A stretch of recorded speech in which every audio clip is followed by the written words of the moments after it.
Good morning, welcome to all. हमारी आज की क्लास में आप सभी का स्वागत है। हमारी चर्चा का विषय है अलंकार के भेद के अंतर्गत अर्थालंकार।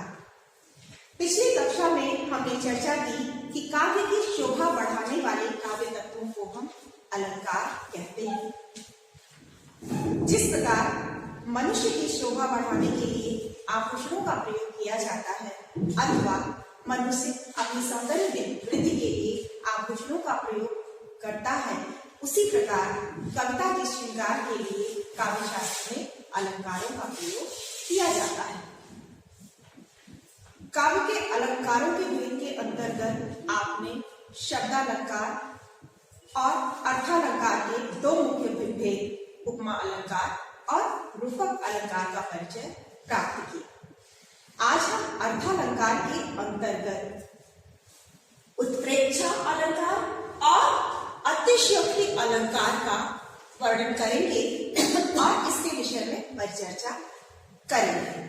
हमने जाना, पिछली कक्षाओं में हमने चर्चा की कि शब्दों के द्वारा जब काव्य की शोभा बढ़ाई जाती है तब उसे शब्दालंकार कहते हैं, और जब काव्य में किसी ऐसी भाषा का प्रयोग किया जाता है कि भाषा के प्रयोग से उस काव्य का सौंदर्य बढ़ जाता है, उसके अर्थ में समृद्धि होती है, उसके अर्थ में चमत्कार उत्पन्न होता है, तब वहां पर अर्थालंकार होता है। वास्तव में शब्दालंकार हो या अर्थालंकार, इन अलंकारों के प्रयोग से काव्य की सुंदरता बढ़ जाती है। इसीलिए अलंकारों को वाणी का श्रृंगार कहा जाता है, क्योंकि इनके प्रयोग से काव्य की शोभा बढ़ जाती है, सुंदरता बढ़ जाती है। आइए अर्थालंकार के अंतर्गत आज हम चर्चा करें उत्प्रेक्षा अलंकार और अतिशयोक्ति अलंकार। सबसे पहले उत्प्रेक्षा अलंकार के विषय में पढ़ते हैं। पिछली कक्षा में हमने आपको बताया कि जिसकी हम तुलना करते हैं, यानी जिस वस्तु की हम तुलना करते हैं उसे हम उपमेय कहते हैं, और जिस वस्तु से तुलना करते हैं उसे उपमान कहते हैं।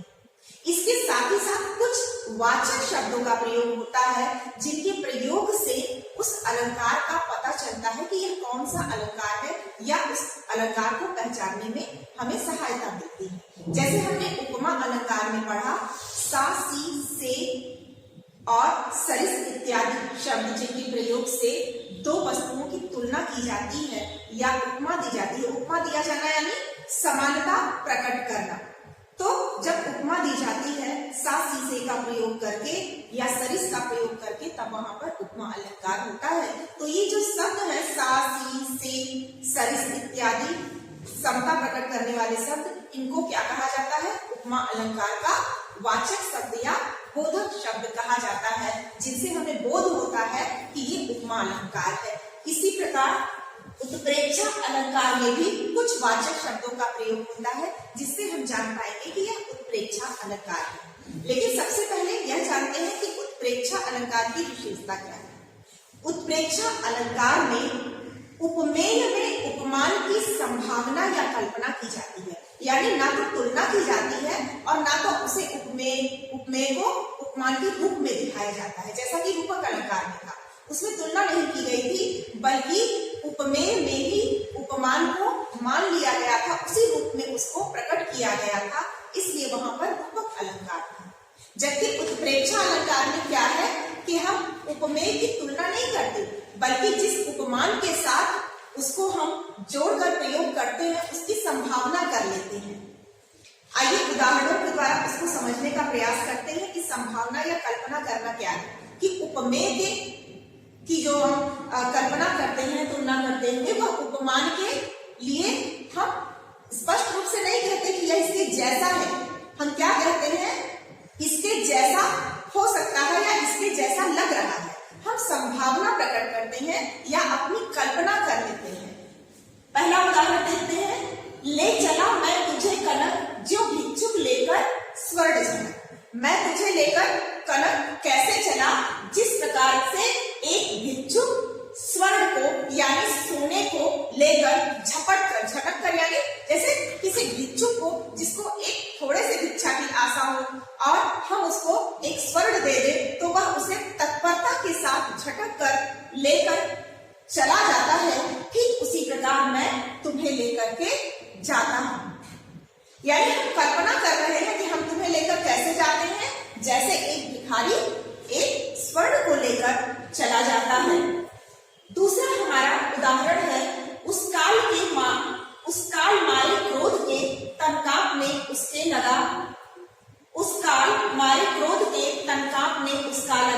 मानो हवा के वेग से सोता हुआ सागर जगा, या मानो हवा के जोर से सोता हुआ सागर जगा। यहाँ पर अर्जुन के क्रोध की कल्पना की जा रही है। किसके समान की जा रही है? अर्जुन के क्रोध की कल्पना जो सोता हुआ सागर है, यानी जो गंभीर सागर है, उसमें तेज हवा के झोंकों के द्वारा वहां पर ज्वार आ जाए या फिर उसमें लहरें उठने लगे, किसी भी प्रकार का उसमें व्यवधान उत्पन्न हो जाए। इस प्रकार से उसकी तुलना की गई है कि तेज हवाओं के जोर से मानो सोता हुआ सागर जग जाए, ऐसे अर्जुन क्रोध से कांपने लगे। जैसे सागर की तह पर, सतह पर लहरें कंपित होने लगती हैं जब तेज हवा का झोंका चलता है। तो यहाँ पर हम उपमान के अनुसार इसको समझने का प्रयास करते हैं। यहाँ पर है, ले चला मैं तुझे कनक। कनक को ले चलने की तुलना को कैसे कर रहे हैं? जैसे भिक्षुक स्वर्ण लेकर के जा रहा है। यहाँ पर वाचक शब्द क्या है? ज्यों। उत्प्रेक्षा अलंकार को पहचानने के लिए जब हम कल्पना करते हैं कि जैसे ये हो गया, जैसे वो हो गया, मानो ऐसा लग रहा है, मानो वैसा लग रहा है, तो यहाँ पर जो शब्द वाचक शब्द प्रयोग होते हैं, जन, जान, मन, मान, मानो, ज्यों इत्यादि शब्दों का प्रयोग होता है, जिन्हें हम उत्प्रेक्षा अलंकार के वाचक शब्द या बोधक शब्द कहते हैं। इन्हीं शब्दों के द्वारा हम बड़ी आसानी से पहचानते हैं कि यहाँ पर उत्प्रेक्षा अलंकार है। यहाँ जो उपमेय है वह कौन है? यहाँ उपमेय जो है वह मैं तुझे लेकर जा रहा हूं, और भिक्षुक इसमें उपमान है। क्या है? जिस प्रकार भिक्षुक स्वर्ण लेकर जाता है, तो हम संभावना कर रहे हैं कि मैं तुझे लेकर कैसे जाता हूं, जैसे भिक्षुक स्वर्ण को लेकर जाता है। यहाँ ज्योवाचक शब्द है, उपमेय मैं तुझे कनक, और भिक्षुक जिस प्रकार से स्वर्ण को लेकर के जाता है, उस प्रकार से हम कल्पना कर ले रहे हैं, यानी कि उपमान है। भिक्षुक का स्वर्ण लेकर जाना उपमान है। जिस प्रकार से भिक्षुक स्वर्ण लेकर जाता है, उसी प्रकार मैं तुझे लेकर जा रहा हूं। दूसरे उदाहरण में उस काल मारे क्रोध के तन कांपने उसका लगा। उसका, अर्जुन के क्रोध का जिक्र हो रहा है कि उसका शरीर क्रोध के मारे कैसे कांपने लगा, जैसे अत्यंत तेज हवा के जोर से सोते हुए सागर में, अर्थात शांत सागर में लहरें उठकर कंपित होने लगती हैं, कांपने लगती हैं। वैसे ही शांत गंभीर जो अर्जुन का व्यक्तित्व है, वह क्रोध के मारे कंपित होने लगा उनका शरीर, और उस कांपते हुए शरीर की तुलना यहाँ पर सोते हुए सागर से की गई है, जो कि जग जाता है, जिसमें लहरें उठकर कंपित होने लगती हैं। तो यहाँ पर उपमेय क्या है?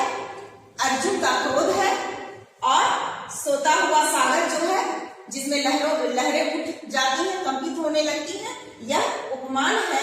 और इसमें तुलना नहीं की गई है, बल्कि कल्पना की गई है कि जैसे सोते हुए सागर में कंपन होने लगता है तेज हवा के जोर से, वैसे ही क्रोध आ जाने के कारण अर्जुन का शरीर भी कंपित होने लगता है। तो हमने देखा यहाँ कल्पना कर ली गई है। इसी प्रकार से एक अन्य कविता है, जहाँ एक गोपी अपनी माँ को रास लीला के बाद रास के दृश्य का वर्णन करती हुई कह रही है, उसको उस आनंद को बता रही है, उस अनुभव को कि कैसे लग रहा है। वह कल्पना करके बताती है माँ को, मानो माई घन घन अंतर दामिनी, घन दामिनी दामिनी घन अंतर, ऐसे हर ब्रज भामिनी। कहती है कि माँ उस समय ऐसे लग रहा था जैसे बादल के साथ बिजली हो, हर बादल के अंदर बिजली हो और बिजली बादल के साथ हो। ऐसी कल्पना उस गोपी ने क्यों की? क्योंकि रास में मंडलाकार रूप से हर गोपी को लगता है कि मेरे साथ कृष्ण है। कृष्ण का रंग कैसा है? बादल के समान काला है, और जो गोपिकाएं हैं वह गोरी गोरी लड़कियां हैं, वो गोपियां वो बिजली के समान चमक रही हैं। उस सौंदर्य का वर्णन करती हुई वह गोपिका किस उपमान के साथ तुलना करती है कि जैसे श्याम, जैसे बादलों के बीच में बिजली चमक रही हो, ऐसे श्याम के साथ नृत्य करती हुई सारी गोपिकाएं लग रही थी। माई घन घन अंतर दामिनी, हर बादल के अंदर बिजली है, क्योंकि हर गोपी को लग रहा है कि मेरे साथ कृष्ण है। घन घन अंतर दामिनी, दामिनी अर्थात बिजली, घन दामिनी, दामिनी घन अंतर, ऐसे ऐसे हरिब्रज भामिनी। तो हरि कैसे शोभा प्राप्त कर रहे थे, जैसे ब्रज भामिनी यानी गोपिकाओं के साथ कैसे शोभा प्राप्त कर रहे थे, जैसे बादल के साथ बिजली हो। इस प्रकार से वो बादल के साथ बिजली होने की संभावना कर लेती है, कल्पना कर लेती है उस रासलीला के दृश्य का, जिसमें श्याम सभी गोपिकाओं के साथ मंडलाकार नृत्य करते हुए दिखते हैं, उस सौंदर्य का वर्णन करते समय। इसलिए वहां पर मानो शब्द का प्रयोग हुआ है, मानो माई घन घन अंतर दामिनी। तो इस लाइन में वहां पर उत्प्रेक्षा अलंकार का प्रयोग हुआ है। अब आते हैं अतिशयोक्ति अलंकार पर। हमारा दूसरा अलंकार है अतिशयोक्ति अलंकार। अतिशयोक्ति अलंकार का अर्थ ही है अतिशय उक्ति, यानी किसी बात को, उक्ति यानी बात, अतिशय यानी अत्यधिक, किसी बात को बढ़ा चढ़ाकर कहना। जब किसी कविता में हम किसी वस्तु, पदार्थ या घटना का जिक्र करते समय, उसका वर्णन करते समय उसके सामान्य गुण धर्म से अधिक बढ़ा चढ़ाकर वर्णन करने लगते हैं कि वह लोक सीमा से बाहर हो जाए, कि सामान्य रूप से यथार्थ में वह घटना संभव ही ना हो, वह गुण संभव ही ना हो, तब वहां पर अतिशयोक्ति अलंकार होता है। कुछ उदाहरणों के द्वारा इसको समझने का प्रयास करते हैं। आइए देखें। पहला उदाहरण है, आगे नदियां पड़ी अपार, घोड़ा कैसे उतरे पार।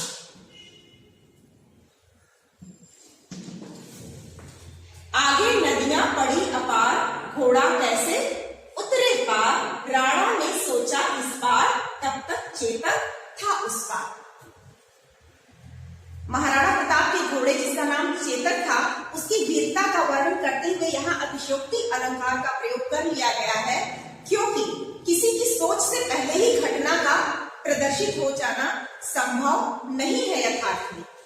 यहाँ पर क्या दिखाया जा रहा है कि नदी के इस पार खड़े होकर राणा अभी सोच ही रहे हैं कि यह अपार नदी जिसको पार नहीं किया जा सकता, ये मेरे सामने खड़ी है, इस पर घोड़े के द्वारा मैं इस नदी को कैसे पार कर पाऊं, कैसे उतरूं। राणा ने सोचा इस पार, अभी महाराणा प्रताप सोच ही रहे हैं इस पार खड़े खड़े कि मैं इस नदी को कैसे पार करूं, यह नदी तो बहुत ही अपार है, पार करने योग्य है ही नहीं। तब तक क्या होता है, तब तक चेतक था उस पार।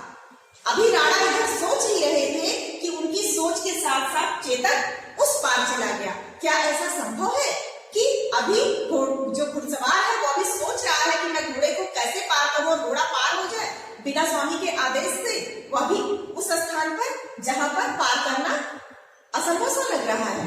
तो यहाँ पर ये जो असंभव वर्णन है, जो यथार्थ में संभव नहीं है, इसलिए यहाँ पर क्या है, अतिशयोक्ति अलंकार है।